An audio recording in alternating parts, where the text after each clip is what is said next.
I go, here I go. Yeah, here I go, here I go. Welcome in, everyone, to yet another episode of The Take with your host, Jackson Burleson, of course. And before we get into everything going on in this episode, we finally did it! 1,000 subscribers!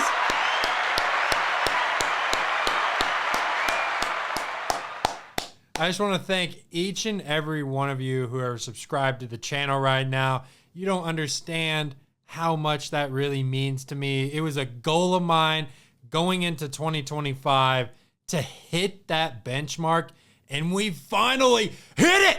Yeah, we hit the 1,000 subscriber mark, and we ain't done. We're going to keep coming out with the hottest takes in the podcast business. So, again, before we get into today's episode, make sure to subscribe. Let's keep that number going up. Hit the notification bell, share it, and comment your takes, what kind of videos you want to see next. What do you want me to talk about next week? But first of all, man, so obviously, Jake Paul, Anthony Joshua went down, and I was in attendance in Miami at Kaseya Center, and I posted the knockout on our social media pages. A bunch of you guys saw it. That was a vicious knockout. And after the fight, Ariel Helwani, he was interviewing Jake Paul, and he was asking him, what's next for this guy? Oh, yeah, for sure. We're going to heal the broken jaw. Come back and fight people my weight. Go for the Cruiserweight World title. Cruiserweight World title. That's what Jake is going to pursue, or at least trying to pursue. Now, he does have a broken jaw, broken in two places, in fact. Just got absolutely annihilated by Anthony Joshua, got pinned in the corner. The problem was he got really tired in this fight. Didn't really look like he was in great shape. But honestly, sitting back, looking at the fight, and then also looking at before the fight, I think that's the most important part. Jake only had less than a month, 3 weeks, to get ready for Anthony Joshua. He went 6 rounds with him. Honestly, should not have been that long. Give both of these guys another chance to fight each other at some point. I know it's crazy for a lot of people because Jake did not look good at all. Jake Paul looked bad. Well, the 30-pound weight difference was a huge factor. But I also think Anthony Joshua's experience helps a lot too, because he's been boxing way longer than Jake has. And this is the best fighter that Jake has ever fought against. But do we think Tommy Fury would have went 6 rounds with him? Francis Ngannou couldn't go 6 rounds with Anthony Joshua. Now, obviously, Francis isn't a boxer, and he's not training like a boxer. And you could say Jake Paul was holding. He was, grabbing his legs, going for takedowns. But we all knew going into this fight that that's what Jake had to do to survive, to just survive in this fight. He had to do those things. And he did, and, he got knocked out. He paid the price for it. But give him a little bit more training. Give Jake a 3-month training camp for this fight. I think you get a little bit of a closer result, in my opinion. But Jake needs to get in shape. He needs to heal that jaw. But Anthony Joshua, after the fight, was giving Jake Paul a lot of props, surprisingly. I wish that I could have knocked him out at the start. But as we saw tonight, Jake has spirit. He has some heart. He tried his best. And I take my hat off to him because, number one, a lot of fighters haven't got in the ring with me, and Jake did. And secondly, even when he got knocked down, he kept on trying to get up. And I take my hat off to him. So, America, I think you have someone who could potentially, if he still has the heart for it, come back again, dust the dirt off his shoulder, and come again and maybe sell out this center sometime in 2026. Maybe against a Javonte Davis, a Ryan Garcia. Who knows? So Anthony Joshua says Ryan Garcia, Javonte Davis are the fights that Jake needs to be in next. Now, what it looks like to me is Jake has said many times, hey, I want to be a world champion. I want to be a world champion.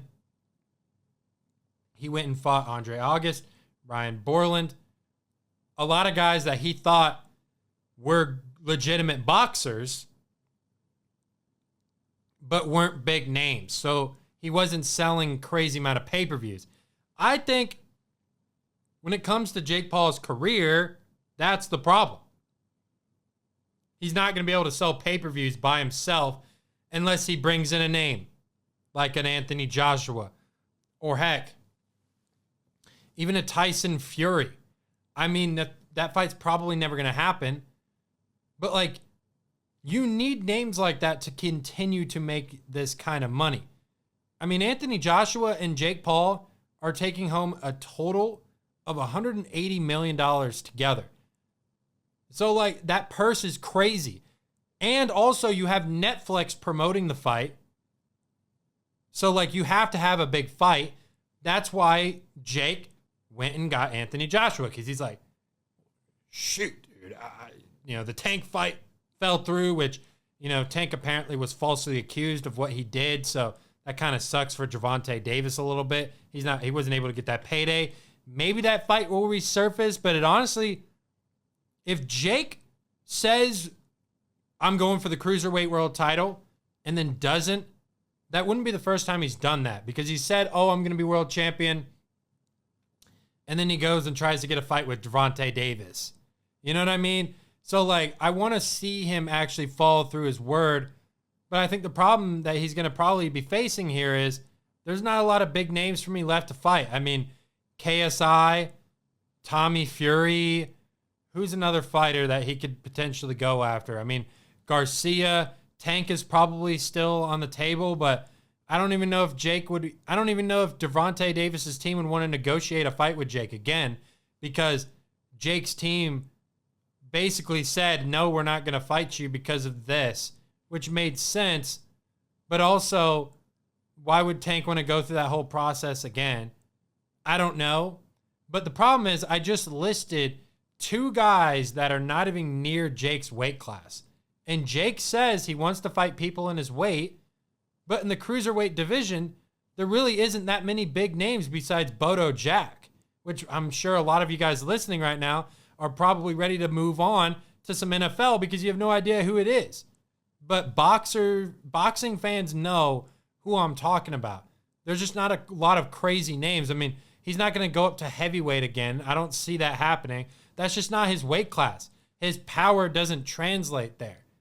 Jake is better at fighting at like 185, 180, but he's never going to make that weight cut again. But I feel like he should, because that's where his power is the best. And he's actually faster. He's in shape. He can move around the ring.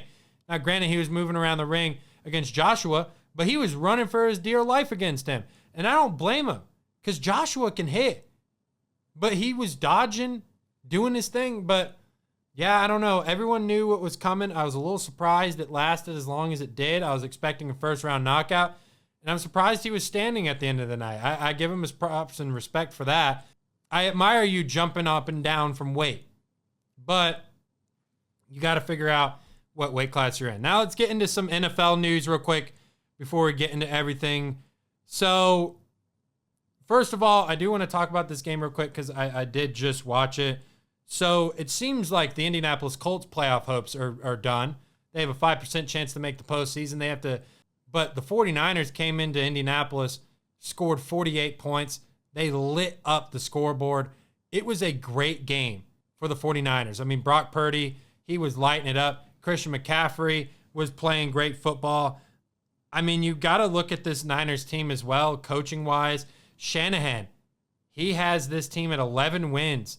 And no one thought the Niners were going to do anything this year, but they did have one of the easiest schedules in the league. So you go into the season and you're like, okay, like, I'm not really surprised that they're doing this. But if the Niners win out, they could get that number 1 seed in the NFC. And no one's really been talking about the 49ers this year being a legit threat in the NFC. And I think they are a legit threat in the NFC. But the NFC is so well-rounded this year. But, I like what Purdy has been doing. Tonight, he threw for 295 yards, 5 touchdowns, 1 pick. And then, I know it's against the Titans, but it's consistent. He's thrown for 295 yards again, 3 touchdowns. But the common thing in both of these games, Purdy completed over 70% of his passes. So he's doing his thing. That's what I like. And then Christian McCaffrey, he's about to have a 1,000 season. Let's see how many yards. I got it pulled up. How many yards does he weigh? Okay. He's at 922 rushing yards, and he's at 820 receiving yards. He could get it, maybe. But for me, I think, we talk about the 49ers, but I think a lot of it is, you have a great coaching staff with Kyle Shanahan, Robert Saleh, 2 guys, head coach personalities. Saleh was a head coach, defensive-minded. Now you've got Shanahan, offensive-minded. Now, granted, they've lost a lot of pieces just because they haven't been healthy. Bosa, the forefront of that. A lot of pieces on defense that I don't really need to name right now. And the Niners are still afloat. But they still got guys like Juwan Jennings. Hopefully George Kittle, his injury isn't that serious. But you also still have Jake Tunges, who can be a touchdown guy as well. And then you got Brian Robinson Jr. If he can step up a little bit more, I think that would add a more dynamic part to this offense. But yeah, the Colts defense, the Colts pass rush is good. And I thought the Niners handled it rather well tonight. I think, they only allowed 1 sack. And DeForest Buckner was back for the Colts. You got Latu, who's been a beast. He's been really good at getting pressure. But I think what it came down to for me in this game was the Colts were just not able to throw the ball deep. Phillip Rivers just does not have that power to throw the ball 50 yards. When the Colts would try to go deep, the ball would be short. And it's like, I love Phillip Rivers here, but it's like the season's kind of over if you can't throw the ball and make some explosive plays happen. Because, you've got Alec Pierce, Michael Pittman. Those are 2 guys that benefit, and also Downs.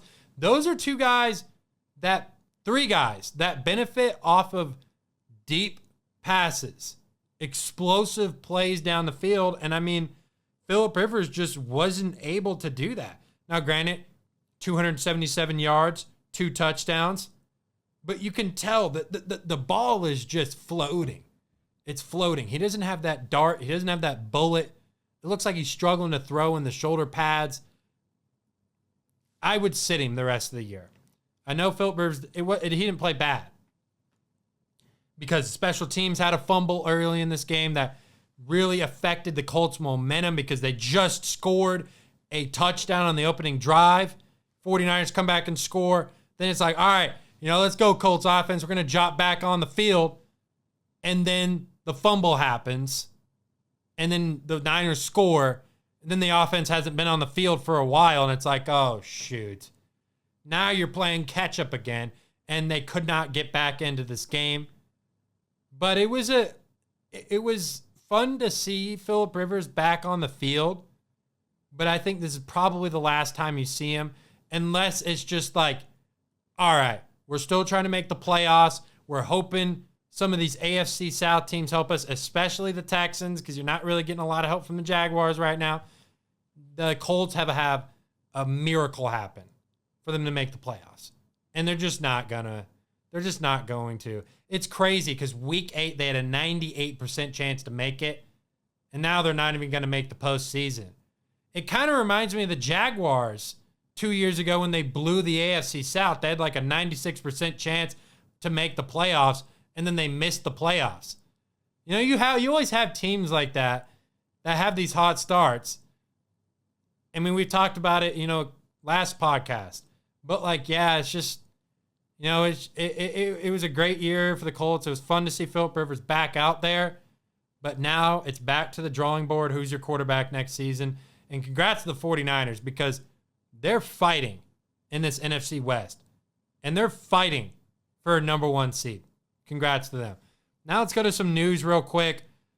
So DK Metcalf, he's suspended for 2 games for, they say shoving, but, dude just flat out tried to punch a Lions fan. And Metcalf is claiming that the fan used the N-word and also called DK's mom the C word. Then the fans' lawyers, they issued a strong denial today. But the fan says he just called DK by his full name. And he denied any slurs. And I've seen a video of the behind the fan, and you can clearly hear him. I didn't really hear him. I didn't hear him say anything like that.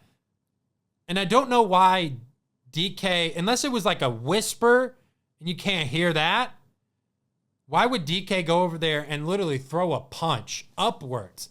I mean, you're on the bench. Why don't you just mind your own business? Why are you going over there in the first place during a game? I mean, that is like the one thing as an NFL fan where it's impossible to get a player's attention from the sideline. Hey! DK was already looking that way. He was like, yep, I'm going to go over there and see what this guy needs.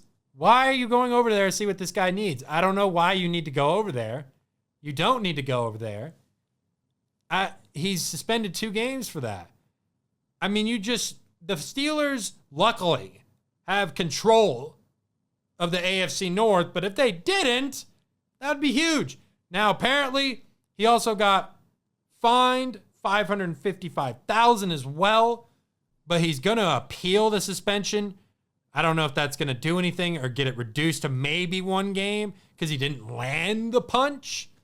But, yeah, I saw that when I was watching it. I was watching Red Zone, and I was like, what's DK doing here? Why is he doing that? And then some more news. Quinshawn Judkins, the rookie running back for the Cleveland Browns, his season's over with an ankle injury. He dislocated his ankle, fractured his fibula on a screen pass. He was tackled by Matt Milano, and it was a game against the Bills. The Bills won that game. He's carted off the field. It's probably going to take a while for him to come back. I just hate that. Another rookie running back that had a freak injury, Cam Scatabo. You don't want to see young players get hurt like that because it really hurts their trajectory in their career because it's just very difficult to come back from injuries like that. Now, granted, I hope he comes back. I hope he's good because Quinshawn Judkins, beast. I think he's a really good running back. Cleveland has a lot of interesting pieces there when it comes to running back. They have a lot of guys to work with, so hopefully he can come back and be healthy for next year. And then another injury for the Chiefs, man. They just, you lose Mahomes last week, torn ACL. Now Gardner Minshew. Now he didn't tear his ACL. His ACL is still intact, but they're saying it's a tibia plateau fracture. Sorry, I'm not an anatomist by any means. I don't know if I pronounced that right, but he's landed on IR, so he's done for the season. It just stinks. I mean, this is the first losing season under Andy Reid for the Chiefs. The Chiefs are now 6-9, and now they signed Shane Boulake off the Bills practice squad as a backup quarterback, and they've got Chris O'Dulican, who's probably going to start Christmas Day versus the Broncos, and he's out of South Dakota. So, yeah, not really looking good for the Kansas City Chiefs, but more Kansas City Chiefs news. They're moving to Kansas. Announced today they're going to be building a $3 billion domed stadium in Wyandotte County. That's crazy. The deal's done with Kansas via Star Bonds, up to 70% public funding. Also, this is the largest economic investment in Kansas history. There's going to be 20,000 plus jobs created for this. And the Arrowhead lease ends in 2030. So they're going to go there after that. They're just not going to re-sign their lease, apparently. But I do think, I think it's as cool as it is to get a new shiny dome, and you're probably going to get a Super Bowl appearance at some point in there. Why would you take the advantages away for, playoff teams going on the road into Arrowhead? I mean, that is a loud place, and it's cold. Now you're not going to have that advantage anymore. People love playing in domes because you don't have to deal with the weather. You just gave the visitors an advantage. And you took your advantage away, which was the cold weather. I'm just saying. Domes are cool. But it's very neutral. You can control the temperature. Just saying. Cool, but just saying. And then again, guys, I really appreciate you guys subscribing to the channel. We're at 1,000 subscribers now. Keep it up. Make sure to hit the subscribe button. Comment what you guys think about the video so far, and also hit the notification bell. And let's get back into the pod, guys. So the Jacksonville Jaguars, they come into Denver, hand the Broncos their first home loss of the season, dominating, might I add, 34-20. Trevor Lawrence throws for 279 yards, 3 touchdown passes, rushes for 1. He was sacked 5 times, but in the last 2 games, including this one, Trevor Lawrence, 8 touchdown passes, 0 interceptions. Now let's hear from him after the game, and then we'll give you my thoughts on both of these teams and how I think Jacksonville's looking going into the last 2 games of the season here. Yeah, I mean, it's just the team's coming together. I feel like we have a lot of confidence, but we don't take our preparation for granted. You can't just show up and win games in this league. You got to prepare the right way, and you got to have that edge and that mindset come Sunday. And I think that's something our team does a really good job of, is playing with that chip on your shoulder and that edge and attacking people and getting after them. And I think that's something that's been huge for us. Can't be understated. So we have to continue to do that. It's not, you're not just going to show up on Sunday and win games, no matter who you're playing, and especially against a good team in Denver. So proud of the guys, and we came ready to go. They came ready to go. I mean, this defense looked legit, but this offense looked legit. I mean, talk about an offense that has started to figure it out. This is Jacksonville. Guys. Jacksonville is dangerous. They are. This is a team that can come out of the AFC the way they're playing. Jacksonville is experienced. Lawrence has been to the playoffs before. Last time he was in the playoffs, almost beat the Chiefs. Almost beat the Chiefs. But what I was really impressed with was who stepped up. Because the Jags, Parker Washington, that receiver, 6 receptions, 145 yards, and a touchdown. Where did that come from? But I think the problem was Denver was not able to match Jacksonville offensively. I feel like the Broncos offense struggled at times. I mean, R.J. Harvey had a couple explosive plays. The passing game, I mean, Bo Nix did throw for like 350 yards, but he also turned the ball over. And that's not really the greatest thing in the world. The Broncos can't keep relying on trying to come back in these games. I feel like that's the formula that they've established this year, and it's worked. But at some point, it's not going to work, and it didn't work against Jacksonville. Going into this game, it was, no one can play in the Denver altitude. No one can. That's a huge advantage. No one can win here. And guess what Jacksonville does? They prove the entire world wrong, and they go in here and win. Not just win, They dominated on both sides of the ball.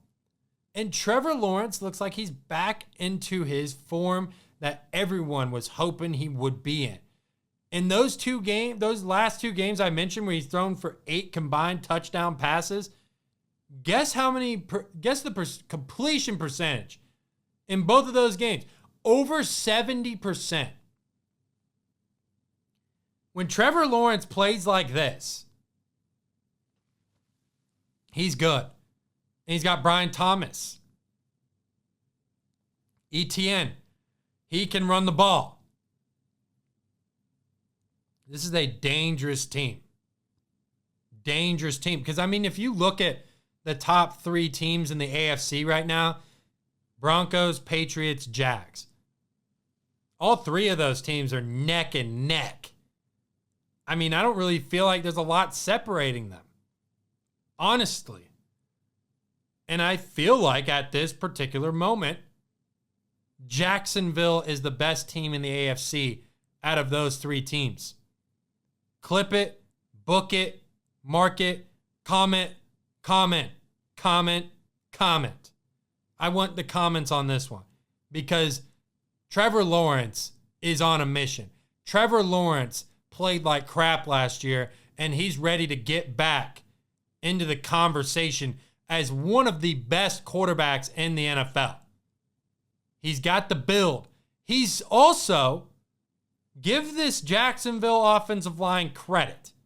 Even though they allowed 5 sacks, when Lawrence had time in the pocket to sit there, clean, and deliver a football, he did it. And a lot of times he did.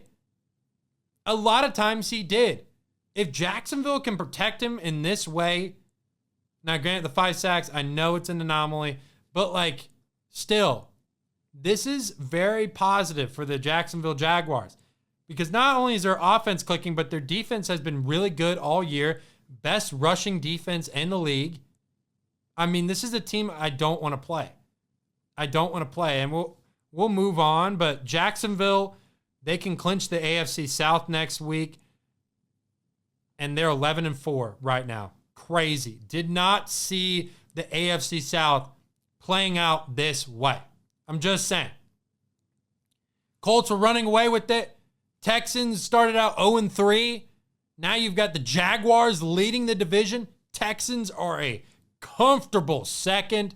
Gonna probably be that last wild card spot in the AFC. Man, what a division. Most fun division in football this year. Actually, I take that back. I'm sorry. The NFC West, AFC South. Let me know in the comments which division you think's been more fun to watch this year. But man, talk about the craziest finish. There were a lot of crazy finishes this week. You had that Steelers-Lions game. Not really going to get into a lot of that right now. I'll get into that later in this episode. But also, you've got the Seahawks and Rams. Thursday Night Football for the number 1 seed. For the lead in the NFC West. And you've got Zach Charbonnet on a 2-point conversion attempt, just casually picking up the ball. Sam Darnold throws it backwards. It hits off of the Rams' helmet, bounces in. No one goes to pick up the ball. Charbonnet thinks the play's over, picks it up, ties the game, 30 apiece, overtime. Rams lose in overtime. And also, the Seahawks were down 16 in the fourth quarter. 16 points. I mean, what? They're also the first team ever to win an OT on a 2-point try. They converted 3 2-point conversions in the fourth quarter and overtime. 3. That's going for it. That is winning football. And Sam Darnold, he didn't have his best game. The Seahawks didn't have their best game. But it is what it is. Yeah, it was like kind of right on the side, and I'm glad Sharps picked it up, and that obviously was a game-changing play. Oh yeah, that was a game-changing play. Oh yeah. So now the Seahawks are 12-3, number 1 seed in the NFC. Now it's not done. The NFC number 1 seed is still very up for grabs. But the crazy part is it's between 3 teams. And they're all in the same division. That's the fun part. I mean, you're looking at the playoff standings right now. And you're looking at these teams in the NFC. The Bears are still alive for the number 1 seed. Eagles are probably not going to get it. But the number 1 seed is going to come down to the Seahawks, Bears, 49ers, Rams. But I don't know if the Rams are going to get it. I don't know when Davante Adams is supposed to come back. But that was a big storyline going into this Rams and Seahawks game, is that the Rams didn't have Davante Adams, and they weren't going to have him because it was a short week, and you're going at Seattle. But good thing the Rams already beat them this year, so you didn't get swept. But I mean, if Davante Adams needs to come back for the Rams to have a chance to win a Super Bowl, I don't know when he's going to be back. But hamstring injuries are very, very tricky, and you have to manage them properly, or else it'll just hurt the team. And the Rams, I would honestly sit Davante Adams the rest of the regular season, wait for him to get back for the playoffs, because you have to have him back to make a serious run at the Super Bowl. You just have to. And I feel like Puka can hold his own for 2 games. Now, granted, he's always seeming to find ways to get injured. But I mean, the Rams next 2 games, Falcons, that's a dub. Cardinals, that's a dub. You're not playing any tough games to end the regular season. That was your toughest game to close out the regular season. You don't need to play him. You honestly don't even need to play Matthew Stafford, but they're going to anyways. If I'm the Rams, I take a breath, regroup, figure it out. You'll get 2 wins. You'll still be right there. And just let the chips fall where they fall. Can't really do much about it. Now, I just said, I think the Seahawks finish was pretty crazy, but so was the Chicago Bears and the Green Bay Packers. This was a game that the Bears needed to win to take this NFC North. And I think the Bears are going to take it. My gosh, it's a year too late. I said last year that the Bears were going to win the division. Now they all of a sudden want to do it this year when I said they were going to do it last year. Congratulations. You guys finally did what I predicted you guys were going to do last season. But the crazy part is the Bears are they're so dynamic. That's what I love about this football team. Now, granted, a lot of people are going to come in here and say, oh, they didn't really beat the Packers. Jordan Love, he got concussion. Oh, Malik Willis is playing, Malik Willis actually looked pretty good, by the way. Dude was scrambling around like it looked like Lamar Jackson a couple plays. But I'm Mike Parsons. I get it. I'm willing to let this slide. But the Packers cannot lose their next 2 games. Now, if Jordan Love doesn't come back, he should. We'll see what the timetable's looking like. But, that concussion looked pretty bad. I mean, he got hit right here, right on the top of the head. You don't want that. That was a nasty hit. Nasty hit. You never, ever want to see your quarterback get hit like that. I don't know if he plays this week. But the problem is they're playing the Ravens, who looked pretty good, but they're also injured too. Who knows if Lamar plays? So you might be looking at a backup versus backup showdown this Saturday. But going back to the Bears and Packers game, I am really impressed with what I've seen. But the thing that was the most spectacular thing about this game was the onside kick. I mean, you got like an 8% chance. I don't even want to give it an 8% chance. You really only have like a 0.0000001% chance to get an onside kick because it's so hard to get an onside kick. And the Bears got an onside kick. And then the touchdown pass that Caleb had to force overtime was crazy. He was rolling out, lobbed it up, pressure, boom, touchdown. Bears, Packers going to overtime. But what's crazy is the start of this game, both of these defenses were ready to play. They were like, nope, we're stopping you both on fourth down. They did that. Both defenses in this first quarter, fourth down stop, in the red zone. Big time plays. But then the Bears never get rattled. They've done this twice. Both times they played the Packers, they've had to rally and come back and get momentum, and they seem to figure it out. Now, I don't really like it. If I'm a Bears fan, obviously you'll take a win, but like you would like to see a less stressful win because you just want to go out and get a dub. You don't want to be sitting there literally going, oh, are we going to win this game? Like, are we going to win this game? Like, can we win this game? Like, no one wants the Bears to be in that position, but you have to give credit where credit is due because the Bears have now 6 wins this year, trailing in the final 2 minutes, most ever in a season since the merger. And then Caleb ties a record with 8 fourth quarter comebacks in the first 2 years. You can't make those stats up. Can't make them up. Those are crazy stats. The Bears in the final 2 minutes have 6 wins while trailing.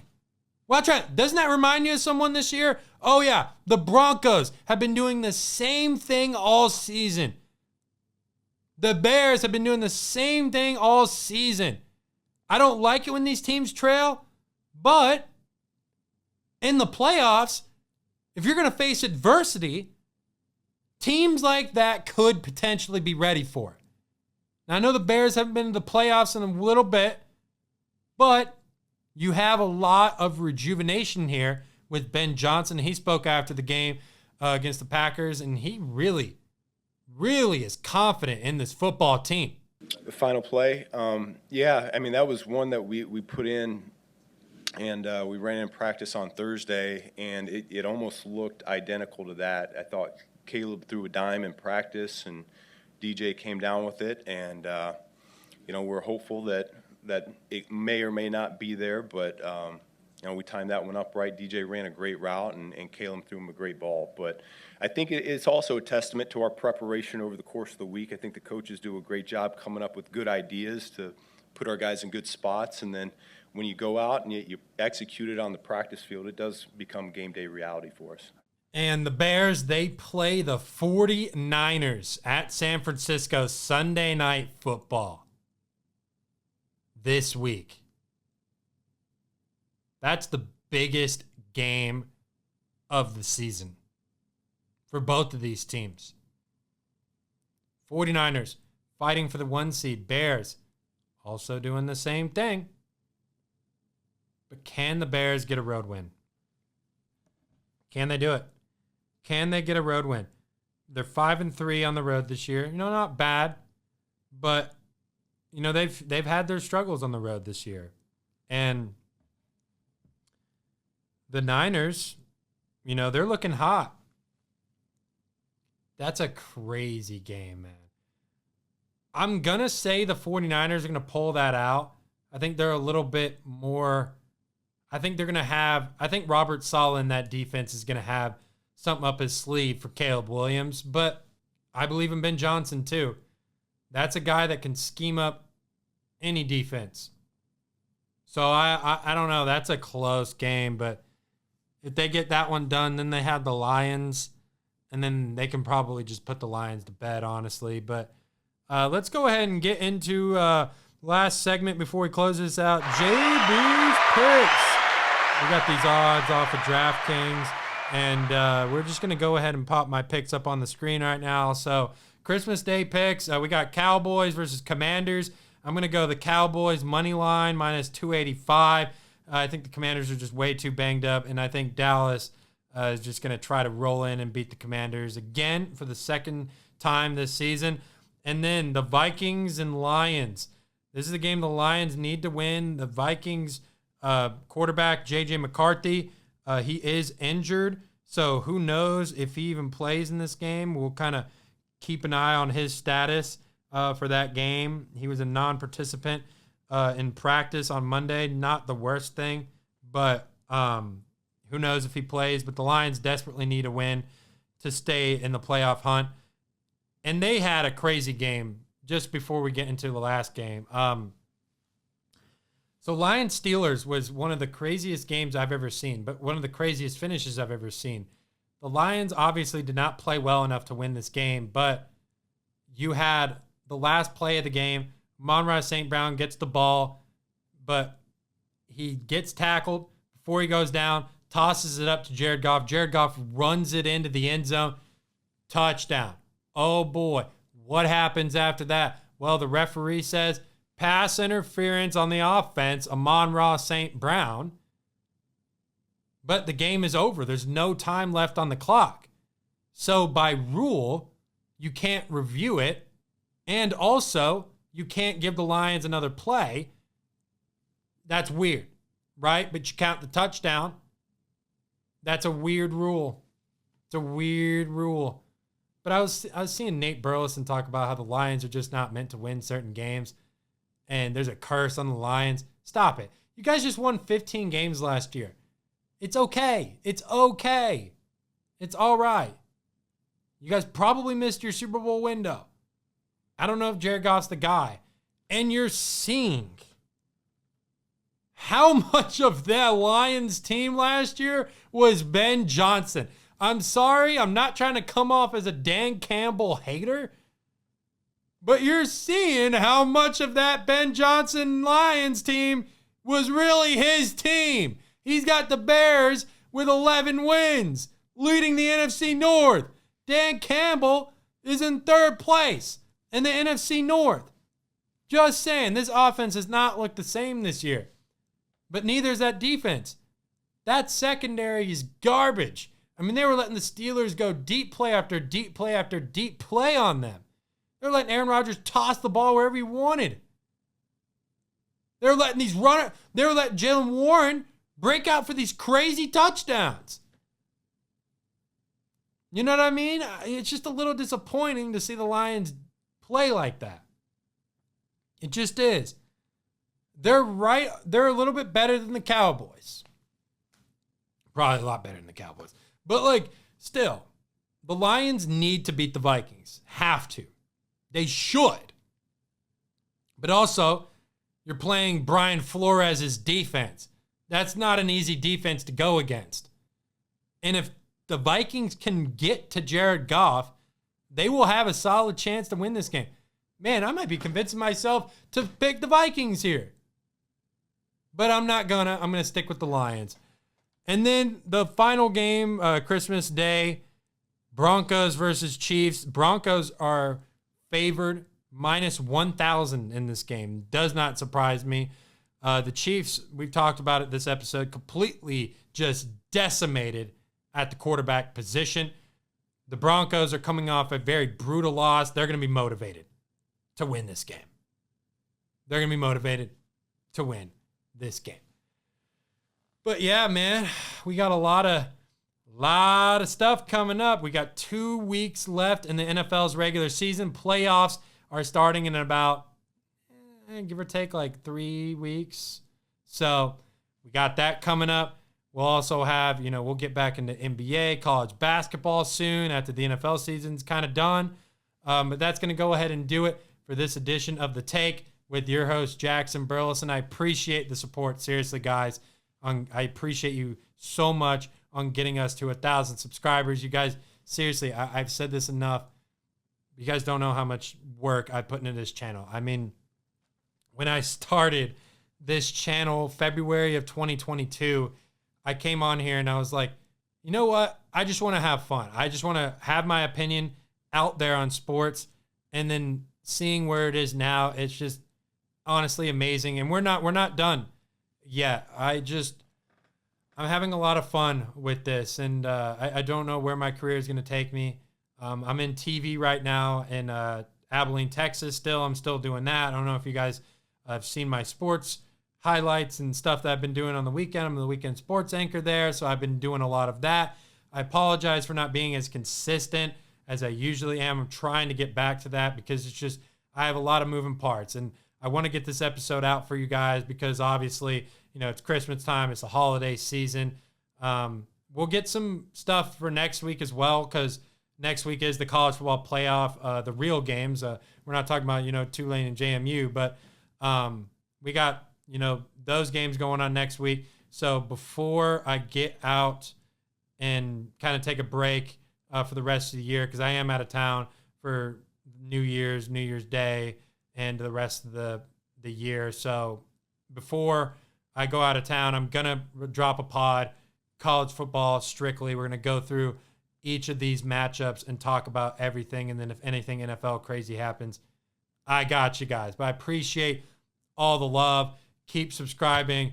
Keep liking these videos. Keep sharing them. Keep commenting your hottest takes, what you think of the videos, what do you want to see next week. But I appreciate you guys very much. Let's give it one more round of applause for getting to 1,000 subscribers. You guys don't understand how long I've been waiting for this. I've been waiting for that for a while. So it really means a lot. I appreciate you guys listening and watching, and I'll see you guys in the next episode. Peace. Talk to me, baby. Talk to me nice. I'm from another world, baby, yeah. Broadway paradise. They think I'm way too cold, cause I put my